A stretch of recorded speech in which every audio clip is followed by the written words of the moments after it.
Think about this. On what, could have been one of the most beautiful nights of my life career-wise, I literally was sent to the basement with all my friends and family for over an hour because I I wasn't allowed to be seen. She didn't want me anywhere near her or the rest of the cast. So they ushered me off the carpet and they sent us down to the basement. We were down there together, my friends and family, the people that love me the most, and we start laughing because of the ridiculousness of this whole thing. And I realized, like, on a night that was supposed to be so materialistically joyful, I was in the basement with the people that I love the most, and we were all joyful and laughing. Because none of that shit matters. None of it. That's not why we're in the business. That's not why the three of us are in this business, is to attend a premiere like that and be celebrated. We're in this business because we're artists. It's strange, isn't it? How a night you've dreamed of for years can take a turn you never saw coming. My movie premiere, something I had worked tirelessly for, poured every ounce of myself into, should have been a defining moment, a celebration. Instead, I ended up in the basement. Not metaphorically, literally. Picture this, me, my closest friends, my family, my people being told, you can't stay here. Not on the carpet, not in the glow of the cameras, not near the cast. Blake didn't want me to be seen. So we were ushered away, quietly, discreetly, as though we were an inconvenience. Down the stairs, into the shadows, away from it all. At first, it stung. The unfairness of it. The absurdity. How could a night meant to honor everything I'd worked for feel so hollow? But as we sat there, minutes turning into an hour, something shifted. We laughed. Not bitterly, no. This was different. It was the kind of laughter that comes when you see the truth of something. When you realize how small and insignificant the superficialities really are. And then it hit me.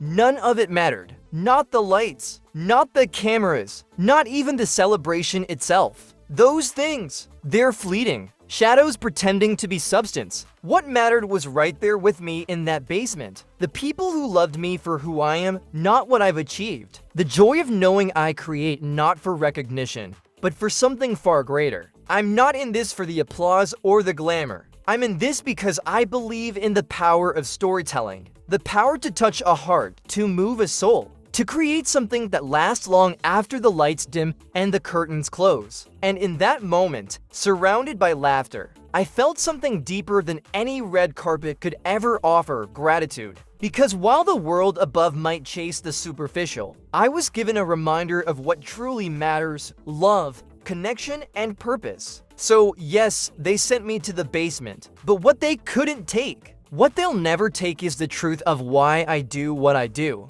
And that truth will always shine brighter than any spotlight. It's strange how the moments we dream of can become something entirely unexpected. My movie premiere, what should have been a pinnacle of joy, of accomplishment, turned into something else. I wasn't on the carpet that night. I wasn't shaking hands, celebrating with the cast, or soaking in the lights. Instead, I was in the basement. Not metaphorically, literally. It wasn't my choice, of course. I was told I couldn't be seen, wasn't allowed near the cast, the cameras, or the celebration. So they ushered me away, quietly, out of sight. And as I sat there, surrounded by the people who love me most, I had time to think about this industry, about why we do what we do, about the stories we tell ourselves and each other. Because let's be honest, this business isn't about the premieres or the accolades. That's not why I'm here. That's not why any of us are here. We create because we believe in the power of art, in its ability to move people, to touch hearts, to change lives. The red carpets, the applause, they're just noise. What truly matters is the work, the story, the truth. But truth, I've learned, can be complicated. Accusations have been made about me. Serious ones. Words like harassment and retaliation, words that carry weight, especially in today's world. And I don't take them lightly. We live in a time when these conversations matter more than ever. The Me Too movement has given a voice to those who were silenced, and that's powerful, necessary. But with that power comes a responsibility. To ensure the truth is what prevails, not just perception. So I ask myself, did I fail someone? Did I cross a line? These are the questions that haunt me because if I'm guilty, I must face that. But if I'm not, if these accusations are part of a larger narrative designed to exclude me, what does that mean for justice? For accountability? That night, sitting in the basement, I realized something important. None of it, the lights, the headlines, the whispers matters in the end. What matters is the work. The people we touch through our stories, the love and light we bring into the world. So yes, they sent me to the basement. They kept me out of the spotlight, but they couldn't take what truly matters, the purpose behind why I do this. Art, truth, connection. These are the things that endure. And I believe, no matter how dark it may seem, that light and love will always find their way to the surface. They always win sometimes. The most defining moments in our lives aren't the ones we expect. I remember sitting in the basement on the night of my premiere, surrounded by the people who mean the most to me. In the grand scheme of things, it wasn't where I thought I'd be. But as I sat there with laughter echoing through the room, I had a revelation. None of it the glam, the red carpets, the spotlight, none of that truly matters. What matters is the work we do, the art we create, and the people we touch along the way. That's why we're here, not for the accolades or applause, but for the impact, the connection. And yet, life, as it often does, tests us in unexpected ways. Sometimes it's accusations, misunderstandings, or even mistakes that force us to confront uncomfortable truths. Take what's happening now. There's been talk about why she didn't return to the film. People say she wouldn't have come back unless her concerns were addressed. I understand that. Communication, accountability, those are essential. But the story isn't always as simple as it seems. For one, it's been said that she didn't fully grasp the vision we were working toward. She didn't read the book that inspired the film. And in not understanding the story, she couldn't see the bigger picture. The result? Frustration, misalignment. Then there are the allegations, serious ones that need to be examined closely. One in particular stands out. The claim that he entered her trailer while she was breastfeeding. A grave accusation without a doubt. But the truth is more layered. Text messages exist that offer context, a perspective that brings clarity to the situation. And then there's the issue with Jamie Heath, my partner. He's been accused of showing inappropriate material. The term pornography has been thrown around, creating a firestorm of judgment. But what Jamie actually shared was a still video of a home birth and intimate, personal topic that related directly to a scene we were discussing. It wasn't salacious or inappropriate. It was part of our creative process. The reality is that we often find ourselves caught in a web of perceptions that don't always reflect the truth. But I believe in the power of clarity. I believe in the importance of understanding. And most of all, I believe in the value of honest dialogue. At the end of the day, it's not the drama, the headlines, or the noise that defines us. It's the work we create. It's the connections we forge through our stories. So as we navigate these complexities, I hold on to the core reason I'm here: to tell stories that matter, to create art that resonates, and to trust that, in the end, truth will always rise to the surface. Because light and love, those are the things that endure. When we set out to make this film, it wasn't about glorifying difficult topics, it was about confronting them. Domestic violence, the complexities of human relationships, the kind of raw, intense scenes that demand not just acting but an emotional truth that many might find hard to watch. These weren't just plot points. They were moments designed to tell a story that is often silenced, that is rarely shown in such a visceral way. But with themes this heavy, there's an immense responsibility to make sure that everyone involved, cast, crew, everyone feels safe, respected, and heard. And unfortunately, that's where things became complicated. Justin, to his credit, took full responsibility for anything that made anyone uncomfortable. And that's what good leadership demands: accountability. So when concerns were raised, he didn't shy away from them. There was no defensiveness, just a desire to understand and resolve. In an effort to address the issues, they gathered for a meeting and open, honest conversation held at Ryan Reynolds' home in New York. There, they walked through a 17-point list of grievances. It wasn't a quick, easy discussion. It required patience, empathy, and a lot of listening. Now, while Justin and Jamie didn't entirely agree with all of the concerns, because let's be clear, the discomfort some felt came from the nature of the content itself. The purpose behind it, they did agree that respect for personal boundaries should never be compromised. For example, the accusation about entering a trailer during a sensitive moment. The decision was made right then and there. If anyone felt uncomfortable, their space and their boundaries would be respected. No questions asked. Of course, we won't intrude if you don't want us to, they assured. It was a small gesture, but a meaningful one. Because in the end, it's not just about what we create, it's about how we create it, and the environment we foster while doing so. Every film, every story we tell has an energy, a collective heartbeat. It's our job to ensure that that heartbeat comes from a place of care, trust, and respect. So yes, the allegations are serious, but they're only part of the story.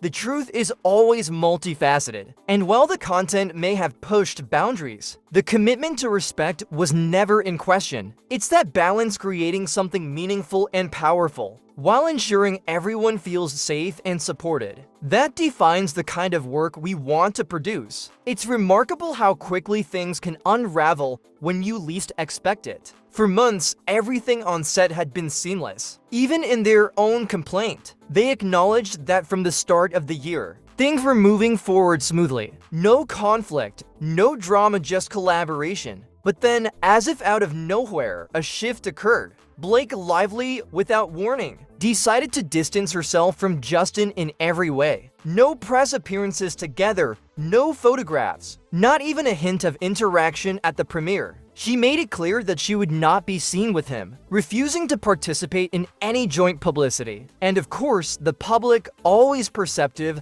began to notice. Fans began asking the question no one could ignore: why had the entire cast suddenly unfollowed Justin on social media? Why was he absent from the marketing materials for the film? There was no explanation, no email, no clear communication. It raised suspicions. Before long, the narrative started taking shape. Stories began circulating. By August 8th, it was evident that these weren't baseless rumors. There were texts, documents, and irrefutable evidence that painted a very different picture. What sets this case apart, however, is our decision to make everything transparent. Unlike any other case I've encountered, we've made the bold choice to put it all out there for the world to see. Every single text, every document, every detail will be available on a public website. This isn't about filtering the truth or controlling the narrative. It's about giving the public access to the raw facts. We want people to draw their own conclusions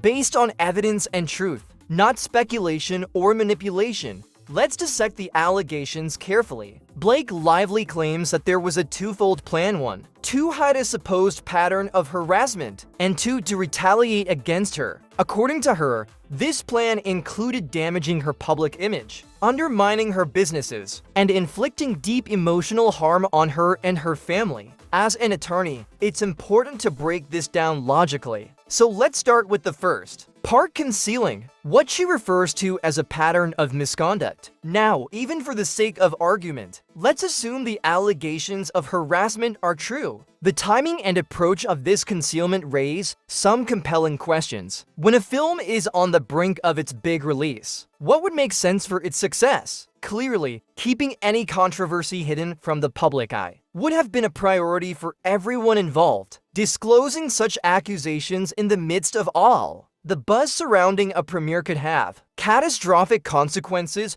for the film's reception. But here's the crucial point: is there really a valid legal cause for action here? Let's think about it. If we accept the premise that any harassment may have occurred, the question then becomes whether the decision to conceal it was rooted in protecting the film's interests, or if it speaks to something deeper. The timing, the secrecy, and the strategy all demand a closer look. Is this really about hiding the truth? Or is it about preserving the integrity of a project that everyone had worked so hard on? These are the key questions we need to ask ourselves. Let's break this down and focus on the second part of the. Here's where things get legally murky. If a star on a film is accused of harassment, and right before the movie's release, there's a sudden, coordinated PR campaign aimed at tarnishing their image, leaking stories that paint the accused in a negative light, is that retaliation? This is the question we must ask ourselves. But here's where it gets complex. Legally, retaliation, punishing someone for making accusations, is forbidden.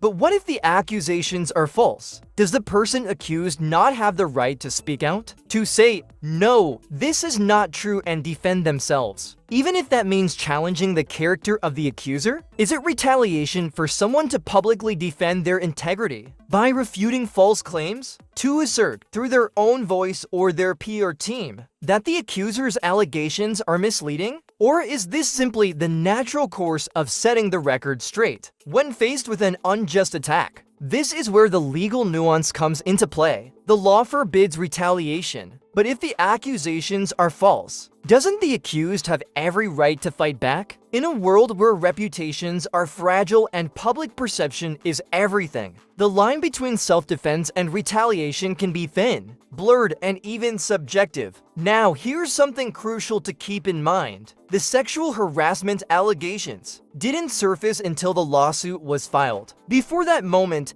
there was no public indication that these claims even existed. It wasn't until the legal documents hit that the conversation about harassment was introduced. However, there's an important detail in that 17-point memo. This was the document that laid the groundwork for a resolution. Blake Lively did, in fact, voice several concerns in that memo, ones that she believed needed addressing. And what's telling is that this was not just a one-sided statement. There was mutual agreement on the 17 points, a signed commitment from all parties involved. The intention was clear: resolve the issues and move forward, with Blake returning to work. But here's where it gets interesting. The lawsuit itself stated that after those points were settled, everything proceeded smoothly. So why, then, did things spiral out of control? Why, just when the storm seemed to settle, did Crisis PR suddenly step in? The answer lies in the wave of negative stories that began to emerge. These weren't random attacks. They were calculated. The decision to involve Crisis PR wasn't just about managing a misunderstanding. It was about controlling a narrative. Let's focus for a moment on the media landscape, because it wasn't just about sexual harassment allegations. No, the stories being leaked were about Justin. Stories that painted him as a divisive figure, someone nobody wanted on set. Claims like, no one likes him, he's been a problem behind the scenes. And these stories, let's be clear, weren't just a fluke. Crisis PR was brought in to counteract them. Why? Because. But let's not forget, it wasn't only Justin facing media backlash. Blake Lively was caught in the crossfire too. And not because of Justin's actions, but because fans and the media, they are relentless. They dig deep, combing through your history, your interviews, your past treatments of others. In the case of Blake, there were stories questioning the authenticity of her promotion of the film, especially when it seemed her focus was more on hair care products than the movie itself. And then came the domestic violence footage, which resurfaced in the most organic of ways, stirring up even more controversy. Now, don't be mistaken, this wasn't part of Justin's Crisis PR playbook. In fact, his goal, above all, was to see the film succeed, to protect the movie. What did the text reveal? Over and over again, Justin's messages show one clear message: he cared about the film. He was desperate to make it work, no matter the noise swirling around. At the core of all this, Justin's stance was always clear: I don't want to hurt her. I want to protect her. Let's give her what she wants. Let's help her. He wasn't about drama or conflict. He genuinely sought to diffuse the tension. His goal? To safeguard everyone, to smooth things over, and to get things back on track. But here's where things get complicated. The PR team enters the scene. Justin, trying to get clarity, confronted them. He asked pointedly, "We're not planting these stories, right?" They assure him it wasn't them. However, it's impossible to ignore the larger, darker narrative unfolding the smear campaign against Blake. Then came the disturbing part. Hidden in the back and forth were text exchanges between Crisis, PR expert Melissa, Nathan, and the regular PR team, with discussions about what could be done to discredit Blake. This was the bombshell. This is what made its way to the headlines. Now, I'll be upfront. PR teams? I'm not their biggest fan. My experiences with them have been less than stellar, to say the least. I get it, they have a job, but sometimes it feels like the lines between protecting and manipulating are too easily blurred. Yet, once this turned into a legal matter, I had no choice but to ask, is this even legal? Did you know American homeowners collectively have over $32 trillion in equity? That's an enormous amount. And right now, cybercriminals are targeting it. They've devised a scam that's become so prevalent. The FBI calls it house stealing. Now, let's talk about what's happening. You've got your typical home security alarms, cameras, deadbolts, maybe even a dog that barks at the mailman. But guess what? These won't protect you from these criminals. They're not after your stuff. No, they want your equity. Here's how it works if your title isn't being monitored. These thieves can transfer ownership of your home into their name. Once that happens, they can take out loans against it or, in some cases, sell it without you ever knowing.